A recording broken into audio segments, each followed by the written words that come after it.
We're excited to be here with you today. I'm Allison Schaberg, Consolidated Planning Group. So if you're just joining us for the first time, we're glad you're here. Welcome. Thanks for sharing your lunch with us today. For those of you that have joined in the past, welcome back. We're glad you're here. So Allison Schaberg, Consolidated Planning Group, we are a holistic special needs financial planning firm. And we, in addition to that, we put out a lot of educational topics as it relates to planning for special needs, and transitioning our kids and that type of thing. So we have weekly events. We do have a YouTube channel that we'll have a link for in our email that we send out later today. But so I come to you as a parent and as a professional. So I have 2 kids with special needs, and I work this and do special needs planning and have been in this industry for the better of 25 years. So I kind of eat, sleep, and breathe this. But what I want to talk to you today is pretty near and dear to my heart because when it came to this crossroads and in my life when we were planning for college and what's next for my daughter a few years ago, it was a pretty stressful time. There was a lot to know and a lot to think about, and so I just want to share a little bit of what we learned along the way, and hopefully this will be valuable to you as we go forward as well. Tawana, I'm going to just ask you to monitor the chat box today, and if we have questions as we're going through, if you'll just kind of read those to me, we're going to get to as many questions as we can today. So thanks again for being here. Okay, so when it starts to this process, this is a journey, and one of the first things that I want to say is this journey is something that most families saddle up their junior or senior in high school with doing. They rely on the guidance counselor through the public school to handle all of these types of things for them. And so what I learned very, very early on is this process is a difficult process, and parental involvement on an extreme level is extremely important for both your kids that have disabilities and your kids that don't have disabilities. So that's the first thing that I will say as you're embarking on this journey is being heavily involved. And some of the questions that these kids are asked when the kids are doing this themselves, they're just no match for this. They're not ready to handle this all by themselves. So I just wanted to say that first things first is I'm glad you're here and they need you. And for success in this planning process, it is going to be really, really important that you're kind of leading this train. So getting started, we really want to look at weaknesses and strengths, both strengths, weaknesses, wherever your child is. What are we looking at? Are we looking at a traditional path versus a non-traditional path? While people with disabilities are all across the board, we have people with disabilities that are gifted and talented, and people with disabilities that also have IDD, and so they're all across the board. Some of the disabilities that some of our kids have affect executive functioning, and it also affects maturity. So I just say really keep an open mind and consider all options. This whole, all of our kids are going to go to a four-year university. They're all going to graduate, and that may be the path for some, but it may not be the path for others. And some of these other paths, transition programs, trade schools, community college, those types of things, certificate programs. There are so many things that are out there for our kids that might be a good fit. And sometimes it might be a good fit first because maybe some of the maturity level that I was talking about, maybe they're not ready for a 4-year university. Some of our kids may never go to a 4-year university, but maybe getting a license or getting a certificate to be able to work in a particular industry would be helpful. So we want to look at some different options. 12 hours for a full-time course load may be too much for some of our kids with disabilities. So look at reduced college course loads. The Social Security Administration recognizes a full-time student with disabilities at 8 hours. So they can still be considered a full-time student going 8 hours if they have a disability. So I just wanted to put that out there. But we've actually seen families where they just test the waters. Maybe they take one credit, one course, which is worth 3 credits. So 3 credit hours as opposed to 12 or 8. And basically we're wanting to have some little successes along the way. So if we take one course and we do well and we get an A or a B or we're passing, then maybe next semester we can up it to 2 or what have you. So just think about all of those things. And basically, we talk about not comparing. They're not necessarily behind, they are where they are. And we live in this whole world of constant comparisons where we're always comparing. And I mean, it starts in preschool, it starts in kindergarten, it starts in the carpool line, where we're always comparing our kids to everybody else, and some are extremely advanced and some are extremely behind, and somewhere in between they all fall, and it's all okay. So I just want to remind, I think I had to, when I say this, I'm not suggesting that you don't already know this, but as a parent, putting my parent hat on, when I was doing this and I was going through this, I had to bring myself back to center to say, I need to think about these things and think about what is best for my child, not what the masses do, not exactly in my perfect idea of life and what it would look like. Just go back to the basics. So I just hope that you'll do that. Okay, so 6 factors that students with learning disabilities need to succeed. So basically, we talk about self-awareness. Basically, a study found that successful participants showed awareness in their strengths and weaknesses. And so especially for our verbal kids and our kids and their understanding of knowing what they're good at, knowing what they're not good at, and it's okay, and that all human beings have strengths and weaknesses. So being proactive. So this is, I talked about this is kind of a joint effort with you, but your student needs you right now. Talking to them about being proactive, giving them some little steps of what they need to be ready for this journey that they're going on. So like, for instance, of being proactive. So it was summer, I guess it was summer of, so junior year, summer before the senior year. A proactive thing that we did with our daughter is we had all of the essay requirements for what was required for most college applications, and we had her work tirelessly on her essays that she would be submitting for her college applications that she would be applying for. And so, was it fun? No. And did she want to do it in the summer? No. And were there tears? Yes. But what happened is we were ready. And so we were ready. We had multiple versions. We had them vetted. We had them screened. She corrected them, those types of things. I think the tears came in the multiple corrections, but we were ready for our applications and kind of had a plan and worked our plan. I think there we go.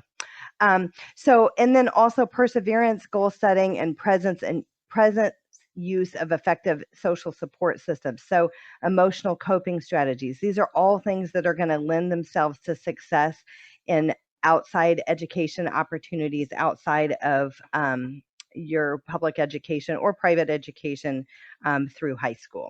So I'm going to just run to the chat box for a second, see if we're, I think we just have a lot of resources in there, and just see if we have any brief questions. No questions at this time. Okay, perfect. I'm gonna let you run with that. That's perfect. Okay, that's best. Okay, so one of the things, so I hate to talk about spreadsheets and creating a spreadsheet, but what I found maddening, to be honest with you, is every school is different. Every school is different of their requirements, every school and their deadlines, their application process, and how they go about doing it. I found that it was maddening that it wasn't uniform, and that if you're planning on applying to multiple schools, and I know some families say, well, we're only applying here, so you don't have to manage all of this, but we applied to 10 schools, and we did that on purpose. We did that on purpose for the fact of, when it comes to kind of undergraduate, you just need a degree. So when it comes, and if they have the career path that you're thinking, applying to more schools than just one gives you more opportunity and leverage to get more funding. And basically you can narrow the schools down at what school might be most effective from, the degree plan that you're looking at, but what school also might be the most financially effective. So anyway, create your spreadsheet. There's basically two spreadsheets that you're going to want to create. One is the number of schools that you're looking at applying for, putting your getting your deadlines on there, deadlines for applications, deadlines for financial aid, those specific things. And then the other spreadsheet that I suggest creating is all about scholarships and funding, and we're going to talk more about that in a few minutes. So when it comes to schools and kids with disabilities, all schools are not created equally. Some schools work with our kids with disabilities more effectively than others. So one of the things that we did, so we made a list, we narrowed down our schools, we made a list of the schools that we were interested in, and then what we started doing is we started exploring, touring, calling, and learning about their Office of Disability. Offices of disability are not created equally. Some are big, some are small, some are well staffed with lots of resources, and some are underfunded. And so if you have a child with learning differences, if you have a child with disabilities that needs accommodations, if they have accommodations in the public school already, an IEP or a 504, you're going to want those accommodations on the college level, and that's going to be important to the success of your child. So like I said, put that on your list of interviewing the Office of Disabilities. And we were able, I don't name names or anything like that, but we were able simply to eliminate some schools just because their Office of Disability was horrible. So we just knew right off the bat that is not a place that's going to be a good fit for us.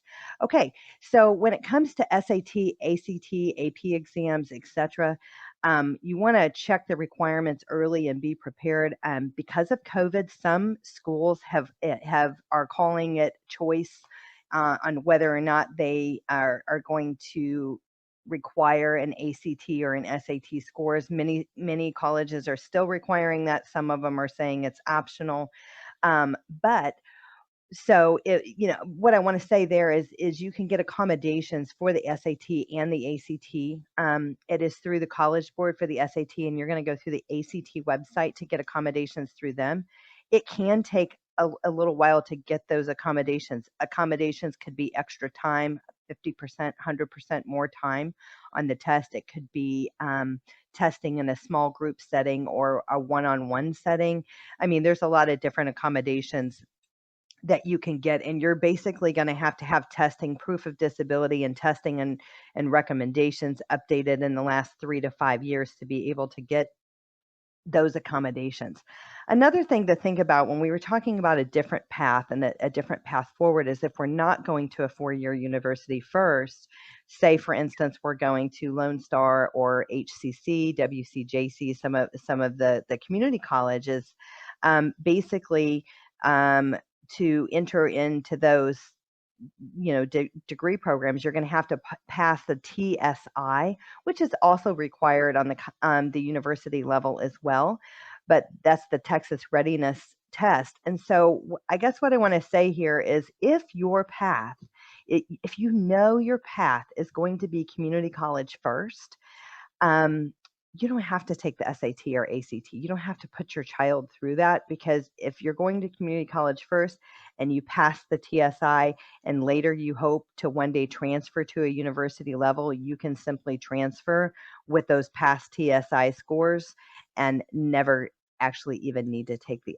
SAT or ACT. So, okay, and then so we just want to talk about the reasonable accommodations. In the workplace, there are some. There's all kinds of stuff, and the Texas, Workforce Solutions and Texas Workforce Commission can be, places that we can talk further about that. But I want to just jump back to the testing and the accommodations on the college level. The accommodations on the college level, again, each college has different requirements. Some of them require that you have like neuropsych testing that has been done in the last 2 years. Some of it's 3 to 5 years. Some of it will waive it from a letter with a letter from your primary care physician or your psychologist or psychiatrist or something along those lines. Sometimes if you have testing that is older than that and you can get a letter from your physician that has a long relationship with your child indicating that basically his condition hasn't changed, the accommodations needed then are still the accommodations needed now, and that they have a long history with them. A lot of schools will take that. So I just wanted to mention that because some of that neuropsych testing, it's typically not covered by insurance and could be anywhere from $2,500 to $5,000 to get it done, just depending on where you get it. And again, it usually is not covered by insurance. Okay. I've got a question for you real quick. Yes. So would it be covered under, if you were getting services from MHMR, would it be covered under that where they actually do the testing as well for some of the, for their programs? So would they be able to do it and you be able to pay for it that way? That's a valid question. And so what I can't do is say for sure that somebody's going to pay for something that I don't know. But what I can tell you is, and we skipped over this earlier, but vocational rehab, our kids with disabilities, there is a program, vocational rehab, through the Texas Workforce Commission. I think you hit on that earlier, Tawana. And vocational rehab is designed to help find competitive employment for our kids with disabilities. So they are federally funded and they have money to spend, and they need to spend their money so they continue to get the grants. And so basically with VR, you do an intake appointment. If your kid is from ages 14 to 22 and they have a disability, they have to want to work. So if you want them to work and they actually don't want to, there's an issue with that. So when they do an intake, they're going to look at what the child's disabilities are and what their needs are. And there is a whole bunch of testing, vocational evaluations. It could be neuropsych testing. It could be learning disability testing. There's all kinds of testing that can be done. And your counselor through vocational rehab will work with you to determine what testing needs to happen. So to your point, Tawana, it is possible that that could be covered, and every case is different with vocational rehab. So it's not an automatic. You don't automatically get this. You don't call the Texas Workforce Commission vocational rehab and say, I understand you do neuropsych testing for free. They're going to hang up on you or tell you no, they don't. Real quick. But I have a question here in the chat box. Sure. And it says here, I assume one of my counselors is online. It says VR can pay for it if it is related to work. Yes. So finding that gainful employment. So if the testing is going to uncover deficiencies within with that individual, and the VR program is designed to help them close the gap on those deficiencies so they can find competitive work. So that's the key. But like I said, I'm not the decider of that. It is possible, and you do want to work with Texas Workforce Commission VR directly, I mean, you could line 10 people up with 10 kids with disabilities and different disabilities, and the services for one child and one for the other will be completely different because it is tailored to that individual and finding their work. So anyway, we have whole webinars on Texas Workforce Commission and VR, and we have some recordings on that. So I invite you to kind of circle back with that. And do we have an additional question? Yes, I do. It says, one of our viewer says, what happens for a kid who has limited skills, not able to figure out or decide on what is suitable for him? He's also severe physical limitations and unable to walk. How to work out his transition from high school to work or going to college? Okay, and so we're going to talk about some of those things. So there isn't a perfect answer for everyone. But again, it's wherever they are. So, you know, I think, and they're actually right here on this list. It's funny, it's perfect timing. I think of the Brookwood community, and you know, so Brookwood, everybody has a job. We've got kids that don't speak and they're in a wheelchair, and they're the greeter at their restaurant at Brookwood. Okay. And so basically it's the belief that there is something for someone to do, even if there's limited capacity, limited ability, they can do something. Maybe they sit there and smile. Maybe they wave. Maybe they just sit there at the door. but there is something, so be encouraged that there is something, and then again, there's a lot of programs that are going to help you find that, and again, help you meet your child where they are and help them grow into where they're going. And Right. and I always kind of circle back and say, it's okay that we don't have all the plan laid out right now. I know people our age and older that still don't know what they want to do when they grow up. And the public school, the private school, society as a whole, we put kids in a box of, what do you want to do? What do you want to do? What do you want to do? Well, they don't know. We still don't know, you know. And it's okay that they don't know, because sometimes they're just exposed to things, and they learn things, and they learn a skill, they learn a trade, they get a license, and then they become great at that. And I think that that's okay too. So one of the things that I want to talk about here, and I know that we're talking about college, and I know with 42 people on the line today, we got people that, like I said, are definitely going to go to the university. We got kids that are hopeful that they will go to the community college. We got families that we know are going to do a certificate program. And we got families that simply just don't know. We're still hopeful and optimistic, but we don't know where we're going yet. And right now it doesn't look too good. Okay. So those are all things. But right here, what we have on the screen are options for special needs day and transition programs. So maybe your child is going to stay in the public school to 18. Maybe they're going to stay on to 20 to 21. If they're lacking that maturity, okay, maybe they should stay to 21. It's okay. It's not a race. Okay. What we don't want to see is that we race to get the kids out of high school at age 18, and we don't have a plan or a path forward for them. So there's a lot of transition programs. Maybe they spend 2 years, maybe it's 4 years, maybe it's 5 years. Who cares? Doesn't matter if it's working and it's a transition program and they're moving in the right direction. So we see programs, Next Step Transition, Marbridge, Brookwood, Reach Unlimited, Summer House, The Hub, Monarch School. There's a bunch. There's a bunch out there. So what I would say is be researching those. Put yourself on the waiting list for these places. Just because you come up on the waiting list doesn't mean that you have to accept the slot, but it gives you a choice. It gives you a choice to make a decision on that, if this might be a good fit. And with the pandemic, the waiting lists have been longer. So you want to get started on this sooner versus later and know what your options are. And like I said, get yourself on the list. A lot of them used to do face-to-face tours. A lot of those tours have moved to virtual.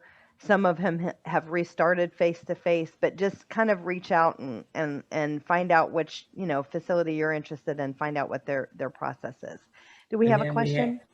we have another question where, oh, I just missed it.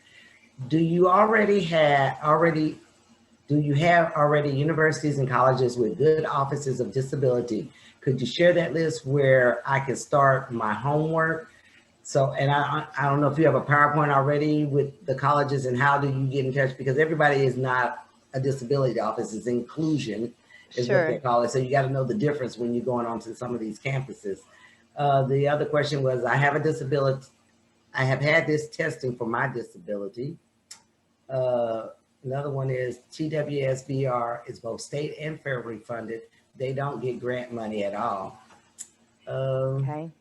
And will this PowerPoint be available after we finish? And yes, it will be. Yes. Somebody even agreed with you. Brookwood is a wonderful place. We don't associate it with any of these facilities or transition programs. That they're not on our payroll. We're not on theirs. We're just aware of those, and we share that out there to families so they can do their own research and see where may be a good fit. So the person that asked, are there some programs that you can tell us about? This is a short list. There's a lot out there. One of the offices of disability that I can say that I've had a great experience with, and I'm going to have to add this to the list because I don't see it, is Sam Houston State University. So Sam Houston State University has a phenomenal office of disability. My daughter has been there for 3 years without incident. They have delivered. They have done what they said they were going to do. They've had consistent employment of the team members in that office. They've basically mostly been the same all 3 years that she's been there so far, and and she's had much success. So that's a personal story that I could share, has been great. So we do have other webinars where we've invited some of these programs that you're seeing on the screen today to talk a little bit about who they are, who they serve, how long is their program, is it a degree program, is it a certificate program, et cetera, et cetera. But these are some, to name a few. I think all of them, basically all of them, are in Texas, except for Lynn University is actually in Florida. So basically all of them are here. There's a lot of programs out there for kids with special needs. So a lot of families, they don't know. Again, you're drinking from the fire hose. You're looking at schools. Some of them have programs that might be a good fit for IDD.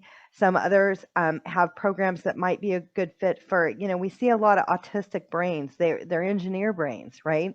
So they may have some of the social deficits, but they're also very smart. So we've seen that it's not necessarily a program for special needs. That Texas State Tech, and I believe it's Richmond or Rosenberg where it's at, we've heard really, they have a lot of like engineer brain degree path. And we've heard really good feedback about them working with people with disabilities. Same thing, we hear a lot. Basically, all of them on here, we've heard good things. And so you got to spend some time, and you might be overwhelmed by this list. Like, gosh, there's a lot of people on this list.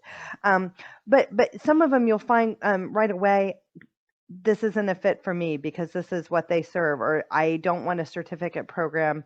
Some could be, some of them actually just teach how to work in a restaurant, how to work in food service, how to, they're basically teaching them a skill so they can get to work. So just research those. I think that this is a good list and it's a good place to start. Tawana, do we have some additional questions?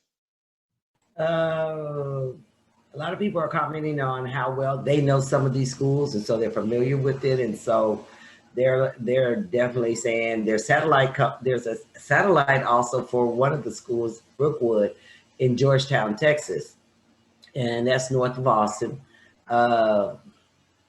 Job developers can help match the best jobs for individual strengths. And there's testing for that too. Like there's some fun testing. I think there's some free sites out there that you can do testing, like career placement testing or career, like what would be a good fit. Like HCC, for instance, the Houston Community College. I know that their admittance person, there's a link for some free testing that they can answer a few questions. It literally takes like 5 minutes. And it will kind of talk about what, maybe some programs that might be a fit for them or they might find interest in. So some of those things are helpful, and there's a lot of resources like that online as well. Okay, so, and again, you guys are going to get the slides for this, so you don't have to take pictures or what have you. Okay, so what I'm going to talk about now is the college living experience. What does CLE do? So basically, they're in Austin.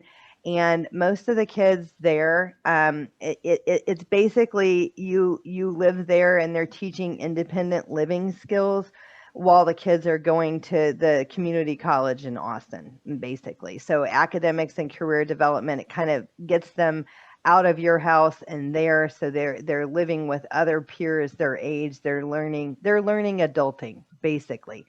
Independent living skills, social development, and they're also getting help while they're going to school. So this is an awesome program. It is expensive. So there is only a subset of families that can afford this on a regular basis because you're paying for college, paying for community college, paying for this. This can be upwards of $50,000 a year. So I know that is not a viable option for many families, but it is something that is out there. So if you're interested in this is a great program. You can check this out here. Another thing that you can check out is Bloom Consulting, Campus Connections, okay? So Bloom Consulting, I believe they're out of Round Rock. Doesn't matter. They work all over the state. They actually work out of state as well. But basically, this Campus Connection program, it's $1,000 a month. So my math, $1,000 a month at $12,000 a year, that's a lot more affordable than other programs that are a lot more than that. But basically, This is a wraparound program where they're working with your student that is going to a 4-year university. And they're kind of building a support team, and they have a coach who provides mentoring and guidance. And basically, this is allowing you to step back as a parent and allowing them to have a coach, because it gets to a point when we've got kids that are 18, 19, 22, whatever, they don't want to hear from us anyway. They want us to stop telling them what to do. And so this is you when you can't be there, and actually somebody that they might listen to. And Bloom Consulting, they're really awesome. We've had some webinars with them as well, so there's playbacks for those. But they actually have a direct connection to Sam Houston State University. So they are working hand in hand with Sam. So that is something that we learned recently. So check them out. They're definitely worth checking out. And I just highlighted one program from Bloom. Bloom does a ton of stuff. They have a ton of different programs, a ton of different resources. And getting kids work ready, getting kids up to par, and getting them ready to go to school, getting them ready for success. So check out their website and check out all of their other programs as well. Okay, so now where we're going to go is we're going to spend a few minutes on funding. So basically, what about funding? Of course, when it comes to college and other programs, it's not free. It's expensive. And we're on the cheap ones, we're talking 20 grand a year, 25 grand a year, right on up there, and it just goes up and up and up. So a couple of things that I want you to think about is the FAFSA. Basically, FAFSA opens up every year. It's the free application for federal student aid, and I hear all the time, I'm not going to complete the FAFSA. We make too much money. If I had a nickel for every time somebody said that, I'd be really rich. So anyway, you might make too much money, but you still need to complete the FAFSA. You might be surprised that you may qualify for stuff. A lot of the scholarships, this is why you need to do it anyway. A lot of the scholarships require that the FAFSA was filed. It doesn't really matter what the FAFSA says, or if that you make too much money. They still require that the FAFSA was completed. So you're automatically eliminating yourself from a scholarship if you didn't complete the FAFSA. So that's one reason to do it. So make a note in your calendar. It's October 1st each year, and it's each year your child is in college, so it will open up. So basically, the FAFSA is going to open up. So if you have a senior in high school, school starts in August, the FAFSA is going to open up for your child that is a senior in high school October 1st. That's when you need to do it. First come, first serve. The sooner you do the FAFSA, the better. Mark it in your calendar for October 1st. Okay, so scholarships, community-based, school-based, disability, disease-based, and I should add sport and activity-based. Also, we see some music and kind of band and other types of scholarships as well. So we're gonna. I'm not going to spend a ton of time, but I'm happy to say that I have put. I think we have 6 pages of links of scholarships in this presentation that you're going to be getting that as well. So this is that other spreadsheet that I was talking about. So what I want to talk to you about is about being smart when it comes to funding. Can you pay for college for your kid? Yes. Can you do loans? Yes. But if there's free money out there that you can get, that you can help have them, have it paid for, go after it and get it, because every bit of money that you save is only going to be more money that you can spend in retirement later. And so some people would say it's just not worth it. I don't have the time. Well, hire an intern, hire somebody to help you, put this together and have the spreadsheet of what scholarships are we going to apply for? When do the scholarships open up? When is the deadline? What do I have to do to get this? And basically know all of this. And this is what I was telling you earlier of the madness of that all the dates and deadlines are different. But here's the thing. Here's the shocking thing is, so I talked to you about, you have the senior in high school and he's starting college he's starting his senior year, August. When is the scholarship deadlines for most of these scholarships for him starting college next year? Well, guess what? It's December of his senior year. So you're not even thinking about that. You're not even there yet. And And if you're not proactive, you're going to miss a lot of these deadlines. So what we see is there's a lot of scholarship deadlines that are October, November, and December of the senior year for the following year. So be aware of that. There are some that are later that are going to be spring, February, March, April of the end of the senior year, but most of them are by December 1st. So mark that down and be aware of that. So know your deadlines. They're all different. Create your spreadsheet. Another place that we can pay for college is our 529 college savings plan. Some people have them, some people don't. Another place that we can pay for college is a 529A, which is an ABLE account. So this is an account like a 529C, but you can pay for disability expenses. Basically, if the expense would be considered achieving a better life for an individual with a disability, it can be paid for out of an ABLE account. And then we talked about this earlier, that vocational rehab I want to use the word may, provide support if it's in line with the goals established within the plan for the individual to find competitive employment. So I didn't say they do or they will. It just depends on that individual plan that we were talking about as it relates to that. There may be some type of program or training or other things like that can be considered. Okay, so what about scholarships? Okay, so one of the things that I wanted to talk about that sometimes I forget to share with families, and it could matter, is the Texas Department of Family and Protective Services have a waiver program. So basically, if you adopted a child from the state of Texas, from the Department of Family and Protective Services, if that child was ever in the foster system in the state of Texas, it is possible that your child can go to college for free if they go to a state school in Texas. So that we'll send this out. There's a link for that. There's forms that you have to fill out for that, and some people have adopted kids, some don't. But this is definitely something worth checking out. And we've actually seen this where even a grandparent has took over guardianship of a kid that went into the system because maybe mom or dad lost rights or something like that. So we've actually seen to where in those situations, even though the child is still within that family, the biological family, if the state was involved, that they could have that covered. Okay, so one of the other areas that we want to talk about is asking for a list of scholarships from the child life specialist at the specialty clinic you go to, for instance, Texas Children's, Baylor College of Medicine, et cetera, whoever that you work with. Usually there's a child life specialist. When you are going to the hospital and you're seeing specialists, cardiology, oncology, whatever it is, neurology, there's usually a child life specialist that works with kids and kind of processing what they're going through and stuff like that. Oftentimes they have scholarship lists, so you're going to want to check with them on that.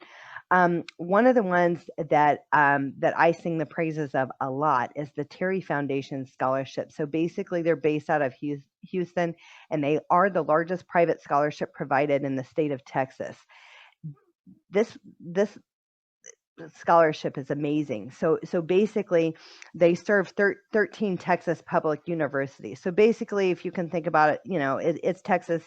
It is Texas A&M, it's going to be UT, it's going to be Texas State, it's going to be Sam Houston, Stephen F. Austin, Texas Tech.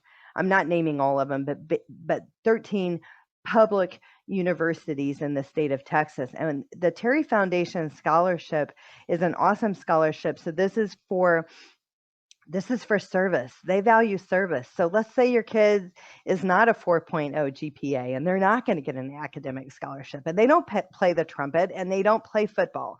And so basically, which was my daughter, basically, it's like, okay, we're smart and we do this, but we don't play sports. And so I basically assessed the situation and just realized very quickly what scholarships we weren't going to get, and figured out how to get other scholarships that we could. So this scholarship is a fully funded scholarship, 4 years, and it basically pays for everything at those 13 public universities, and they're basing this off of volunteerism. And so starting freshman year, we thought about this and we planned out our volunteer. This is meaningful volunteerism. Not that volunteering at your church isn't meaningful, but we're talking about consistent organizations. Everybody can say I volunteer at church, okay? But consistent volunteering, consistent organizations. Hope for Three is one. They have a teen huddle that your teens can get involved with. There's Dream League. We volunteered with the Leukemia Lymphoma Society. There is youth and philanthropy in the Fort Bend area. There's all kinds of places that you can get your kids active. But the more service hours and the more meaningful service hours, the higher possibility that they could get this. Again, once they get it, they've got it for 4 years. I think they have to average it. I think it's a C average to keep it, where some of these other ones, if you don't average an A average, you're going to lose it. So check this one out. It's very, very good. And if you're starting in this, you're not a junior or senior, child's not a junior or senior, think about volunteering sooner versus later, so that way you can get those hours. Those organizations that I mentioned, or that I volunteered with, or that my daughter volunteered with, they wrote glowing recommendation letters. As her mom, I couldn't have wrote a better letter myself. I couldn't believe it. But they were so thankful and so appreciative of the service hours that she provided. And so she was able to get this scholarship.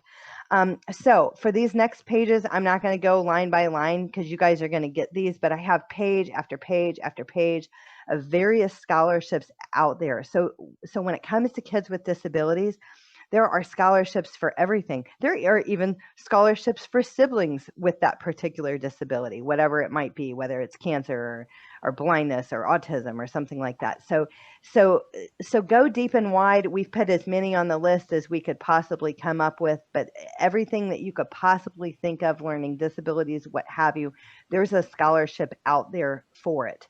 So plan wisely, check these out, and add them to your spreadsheet of the ones that you're wanting to apply for, and have a plan and work your plan as it relates to that. So again, there's like 5 or 6 pages of links, and you guys are going to get these, but these are ones that are viable options. And what I will also tell you is that the schools also have, so each school, so in our example, if we applied for 10 universities, each school had a whole list of scholarships that they offered as well. So those are some additional ones that you may want to add to your list. And some of them are pretty big. Some of them I've seen be $20,000, $25,000. And again, when it comes down to time, how much time do you have? Do you want to hire somebody to help you do this? Can you do it yourself? I started looking at these scholarships that were 500 or 1,000 and saying, I don't want to apply for that. It's not enough. So, if we're looking to close the gap of $25,000 or $30,000, I was looking for bigger scholarships that had, bigger payouts. Kind of 25 to 3,500 is kind of where I started, on up there, $5,000, $15,000, $10,000, $25,000 a year, because that's what's going to cover the college. So, getting $100, $500 scholarships is a lot of work, and maintaining all of that might be difficult as well. Tawana, do we have a question? Yes, we do. One person asked, how can you get a scholarship for her son to go to CLE? Are there scholarships offered to go there? That's a great question, and I actually do not know the answer to that. Some of the organizations do have endowments and donations and other things, but I would definitely work with them directly. There may be some financial aid through them. I just don't know. I do know that like places like Brookwood and some of the other places out there, sometimes they have endowments and other programs that might be able to help families, help offset. It just depends. Everybody's situation is a little bit unique. I do also know, again, I can't speak for all of these organizations, that a lot of these companies and organizations have been suffering. Schools, colleges, universities have been suffering. This pandemic has had a hit on everybody. When people lost jobs and then they pull their kids out of school, there's so much going on right now. So I think it would be wise to check with each of those companies and their financial aid office. That should also be on your radar and on your spreadsheet as far as the financial aid office dealing how you were paying and how you're funding college matters. And that was something for us that I was able to check schools off the list of the degree of beating your head against the wall with the financial aid office. If they are hard to deal with and they're courting me, they want me to send my child to there, and they are most difficult to deal with, you can believe they're going to be a monster to deal with when you send your child there. And so I realized that early on, and we eliminated some schools that way because their financial aid office was an absolute nightmare to deal with. So that's just something that you might want to keep in mind as well. Okay. I also remember she was saying that students, if you are going to college or you're having your child go to college and they're under the age of, I believe, 25, you have to have your parents' taxes. They have to have filed, even if they didn't file taxes, you need to have something showing, verifying that to fill out the FAFSA. The other question was 529 accounts, can they be rolled over into the ABLE accounts? Yes, but only $15,000 a year. And again, we have a whole ABLE account presentation on our YouTube channel. But you can only put $15,000 a year into an ABLE account, but $15,000 a year can be rolled over from a 529C to an ABLE account. And you can have a total of $100,000 in an ABLE account. The question right before that, Tawana, that you said, can you say that one more time? I wanted to comment on that. What about the FAFSA and the taxes? Yes. I thank you for bringing that up, whoever put that out there. This is another thing. On the FAFSA, there's a parent account. You have to create a parent login, and there's a student login. And so that's the first thing you need to know, that there's a parent login and then there's the student login when we're doing this FAFSA. And you're right on as far as the tax return. And this is where I went back to the beginning where I was saying this isn't something that your kid does. I know that some families turn their kids loose on doing the FAFSA. And you might have a brilliant, gifted child that's 18 years old that's graduating from high school, and they could do the FAFSA. But if they do the FAFSA, they are going to have every bit of all of your financial information. Some of the questions are confusing. 18-year-old kids should not do the FAFSA themselves. They will mess it up. You should do it with them. So as we're being proactive and we're teaching and we're advocating, maybe that's something that you guys do together and they watch on or whatever. But it is definitely not a job for your student to do that. Another thing that I wanted to bring up is the FERPA. Okay. So on basically the universities, community colleges, and everything like that, they want your child to be independent. They want to cut the purse strings. They want to stop this mom intervening kind of stuff. And kids with disabilities, we intervene. That's just what we do. And so anyway, the FERPA is what you need to have on file with the school, giving you authorization to call on your child's behalf.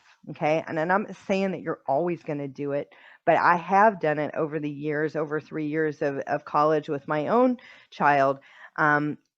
Basically, the college, once your child is 18, they don't have to tell you anything. They won't tell you anything.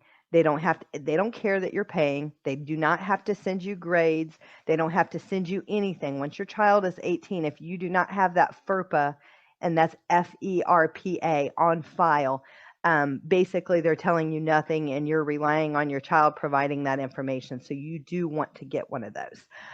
Okay, so we've got, this is just some things that should be on your special needs planning radar. I know we've talked a lot of things, school and education today.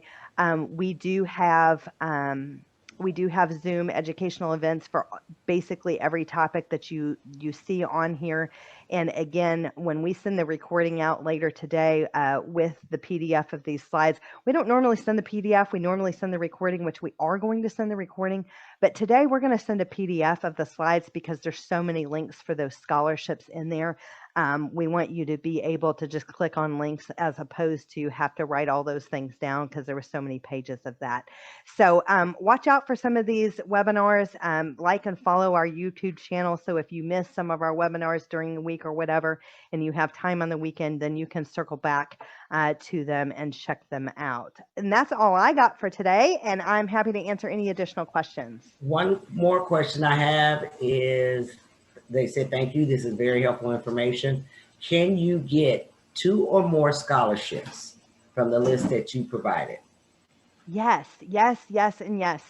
So ultimately, we had applied for so many, and I'm just going to admit, I was kind of a mad woman with my spreadsheets and everything going on as it related to my daughter.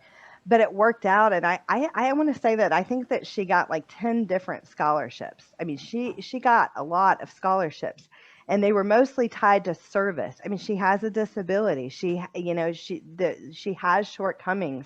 So I'm not like, promoting my student that's a 4.0 and perfect in every way or anything like that.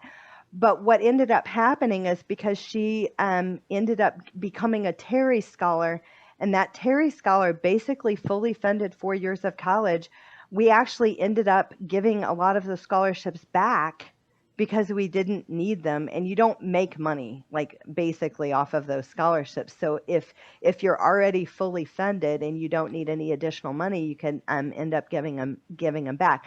That was an awesome unexpected problem to have. We never in our life even remotely imagined that she would get some of the scholarships that she did. But what I'll tell you is a lot of people aren't as disciplined in this applying for scholarship programs as I'm talking about. And you'd be surprised of scholarships that you might get because they have a lack of applications. And so that's where, it is worth, it's worth your time. And like I said, some of the bigger ones were more worth my time as opposed to, I don't care about $500 or $100. That's nothing in $100,000, $150,000 education. I can't care about that. I don't have time to do this 2-hour application for something that's going to give me $500. But you definitely can. The other question is, if parents are divorced and the child is living, let me say it right. The parents are divorced. Is the financial aid based on the income of the parent that the child lives with or both parents? It's typically the parent that the child lives with, and I guess it just depends on the child support and other things. But the parent that has less financial resources is who you should do the FAFSA off of. I mean, clearly. And also, if a parent is disabled through the Social Security Administration, if they're retired or disabled, again, if you have a parent in that category, then I would consider doing the FAFSA off of that parent, and you may be eligible for more financial resources than what you would if the other parent is making significant income. Yes, definitely that, because that income is going to play a big role. Can you talk about what is the difference when you do scholarships and Social Security benefits? Does it affect your Social Security? So that is your Social Security benefits. So basically, it doesn't your SSI benefits basically. If the scholarship is paid directly to the school, it doesn't affect your SSI. If you get a refund from the scholarship and you don't have it directed to a first party special needs trust, then yes, it could mess up your SSI benefits. So again, if a scholarship is giving a child the refund, which they sometimes do, then that refund money needs to be set up to go to a first party special needs trust. So basically you open a first party special needs trust. Once it's open, then you open a first party special needs trust bank account, and then you set that bank account up with the school for any refunds to go to the special needs trust, and then you will not lose your SSI benefits. So that's a whole nother complicated topic. It's a great question, and we can go deeper offline on that. And I believe one person asked was, scholarships cover Bloom Consulting Campus Connection. Will the scholarships cover that? I don't think so. I think that's a private pay program. I'm not aware of any programs that is covering that. But again, if you are connected with VR and it is assessed that might be a good path, then that could be something that might be considered. I have seen Texas Workforce Commission VR work with Bloom Consulting, but again, they have many different programs. So to say which programs they use and don't use, I can't say that for sure, but your VR consultant can talk to you about that. Yeah, and they were specifically asking with the Terry Foundation scholarships in particular, I guess was the one. So would the Terry Foundation scholarship cover Bloom Consulting? Probably not. Basically, that scholarship is covering room and board and books. And I mean, it's basically covering everything university. And a lot of scholarships don't cover room and board, or they don't cover books, or they don't, they cover tuition, but they don't cover X, Y, Z. But basically, the Terry Foundation scholarship covers all of those things. And they even have like they even have like a stipend in there for getting back and forth to school and transportation and food. And I mean, it's just a great program. But if you have a refund left over from a Terry scholarship and you wanted to apply that to an outside service that you need to be successful in this school, then I think you could definitely do that. And the other last question was, what is a VR counselor and how can I get one? If you're in the state of Texas, you contact your local Texas Workforce Solutions Center in your area. They will connect you with a vocational rehabilitation counselor. If your child's in school, it's going to be a transition vocational counselor that you would be in contact with. You can call any of the main numbers at that Texas Workforce Solution office building, or you can reach out to them in Austin at TWC VR, where you'll be able to, they can pinpoint you exactly where you are, where they're located and who you need to speak with. However, VR is located in all states. So there is a vocational rehabilitation counselor there, and they help with adults and kids with special needs or disabilities of various types. And you can also email us and we can send you the contact for the VR kind of liaison intake person. Around here, we're happy to email that out. Well, we've gone over, and I'm sorry for that. I pride myself on finishing right on time, and I know we've had a lot of great questions today. We're happy to answer additional questions offline. I want to thank you again, Tawana, for having us here today with you. If you guys have additional questions, certainly feel free to reach out. And like I said, either later today or tomorrow, you'll get an email with all of this, and you can like and follow the YouTube channel. And again, you will have links. There are links to, there are videos for VR, there are ABLE accounts, basically everything that we've talked about today. There is probably a webinar about that topic, and there will be future ones coming up. So thanks so much for having us. And I hope everybody has a great afternoon. I just want everybody to know real quick, we are going to hold another one next month on a different subject topic area. So feel free to go ahead to Eventbrite again and look for Consolidated Planning Group for the different meetings or Zoom meetings that we'll have where you're able to participate. Any information that you need from Texas Workforce Solutions, Central Texas, you can feel free to contact me and I can get you with who you need to get with as far as vocational rehabilitation services. I wish everyone a great day and a beautiful week. You too. Take care. Party special. Where's party special?